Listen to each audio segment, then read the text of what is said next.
और ये देखिए, एक था ट्विन टावर। ये कहना इस वक्त बिल्कुल ठीक होगा, क्योंकि हमने देखा किस तरह से 12 सेकंड में ये ट्विन टावर्स जमींदोज हो गए। भ्रष्टाचार की ये इमारतें, और ये नोएडा में ही नहीं, देश में सिंबल बन चुका था करप्शन का। करप्शन के सिंबल को ढहा दिया गया है, ध्वस्त कर दिया गया है, और एक बहुत बड़ा मैसेज देने की कोशिश की गई है उन भ्रष्ट बिल्डर्स को जो इस तरह की हरकतों को अंजाम देते हैं, भ्रष्टाचार की बुनियाद पर अपनी इमारतों को खड़ा करने की कोशिश करते हैं, फ्लैट बायर्स को धोखा देकर। हमारे तमाम सहयोगी हमारे साथ मौजूद हैं। जितेंद्र भाटी का जल्दी से रुख करता हूं, उसके बाद अपने खास मेहमानों की तरफ आपको लिए चलूंगा। जितेंद्र, आपके पास क्या अपडेट है, कहां पर आप मौजूद हैं, और इस वक्त ट्विन टावर के आसपास के इलाकों में किस तरह की स्थिति आपको नजर आ रही है? बिल्कुल समीरा को तस्वीरें दिखाऊं तो मैं देखिए, ये जेवर के लिए पति के साथ झगड़ा नहीं करती, बल्कि खुद जेवर बनाकर बेचकर महीनों तक लाखों की कमाई करती हैं। आपको भी कमाना है तो फ्रीडम ऐप को अभी डाउनलोड कीजिए। सामने ही ट्विन टावर यहीं पर था और यहीं पर उसको डिमोलिश किया गया। उसके बाद जो मलबा सड़क पर आया था उसको धोने का काम चल रहा है। अगर नदीम दिखा पाएं तो सामने आप देखेंगे उस मलबे को इकट्ठा किया जा रहा है। हम बेहद करीब है, और देखिए आप थोड़ा सा अगर आगे देखेंगे जेसीबी भी दिखाई दे रहा है। उस जेसीबी का इस्तेमाल ये किया जा रहा है कि जो मलबा बाहर की तरफ गिरा है उसको इकट्ठा कर अंदर की तरफ कर रहे हैं। और जो आपको ब्लू जैकेट्स में बिल्कुल इस वक्त नोएडा के जिलाधिकारी सुहास एलवाई हमारे साथ फोन लाइन पर मौजूद हैं। सुहास जी, सबसे पहले तो मुबारकबाद आपको कि लग ऐसा रहा है फिलहाल कि जो प्लान किया गया था उसे अंजाम दे दिया गया है। आप इस ऑपरेशन से जुड़ी कुछ और डिटेल हमें दे सकते हैं क्या? क्या साझा कर सकते हैं आप दर्शकों के साथ हमारे? जी धन्यवाद। ये पूरा टीम वर्क था, नोएडा अथॉरिटी का, पुलिस का, प्रशासन का, और बहुत सारे विभाग इसमें शामिल थे।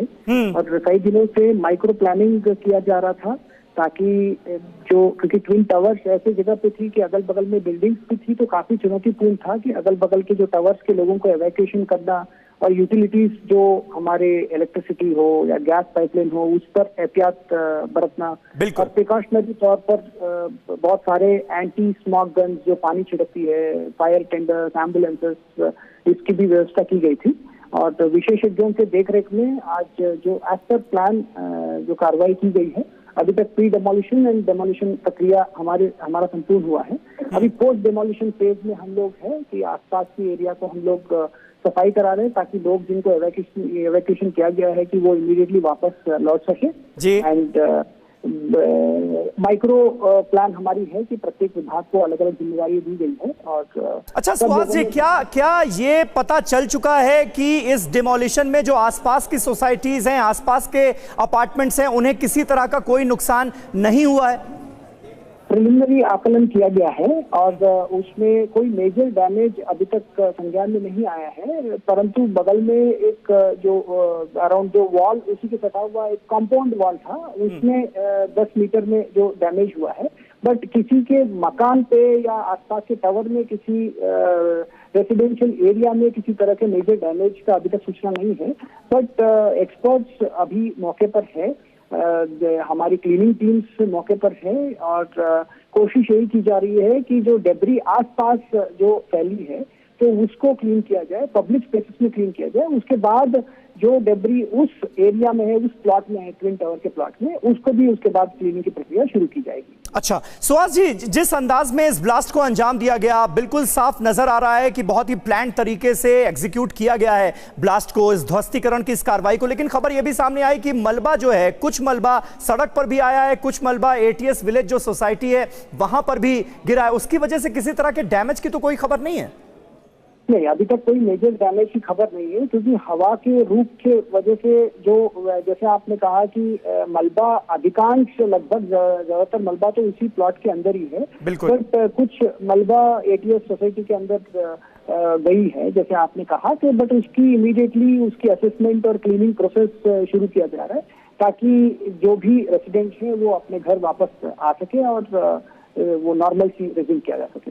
अच्छा सुहास जी, क्योंकि लगातार TV9 भारतवर्ष पर हम सुबह से डॉक्टर से भी बात कर रहे हैं, एक्सपर्ट से भी बात कर रहे हैं, उनका ये कहना है कि 10 से 12 दिन तक अभी वायु प्रदूषण का लेवल इस पूरे इलाके में काफी बढ़ा हुआ हो सकता है। आप लोगों की क्या योजना है कि धूल और धुएं के गुबार के असर को कैसे कम किया जा सके ताकि कम से कम लोगों को दिक्कतें हों?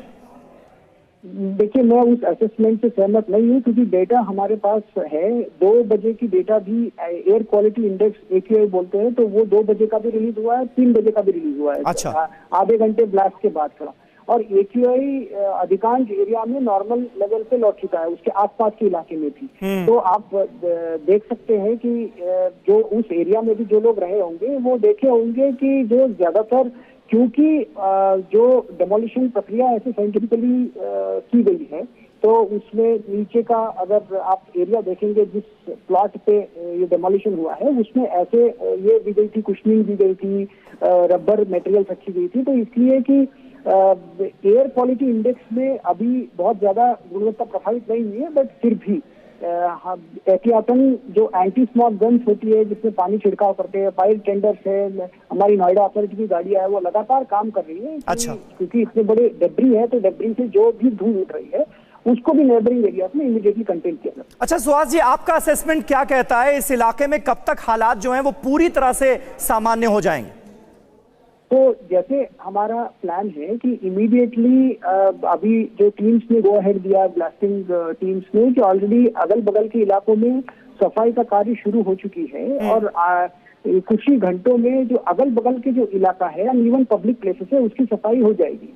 और सिर्फ एक चीज बचेगी, जो डेब्री, जो ट्विन टावर की जो डेब्री है, उसको क्लियर करने के लिए एडिफेंस कंपनी को टाइम लगेगा। बट अगर उससे बाकी किसी रेसिडेंट को किसी तरह के इनकन्वीनियंस ना हो, इसी तरह से प्लान किया जा रहा है, तो life will be normal in the matter of few hours.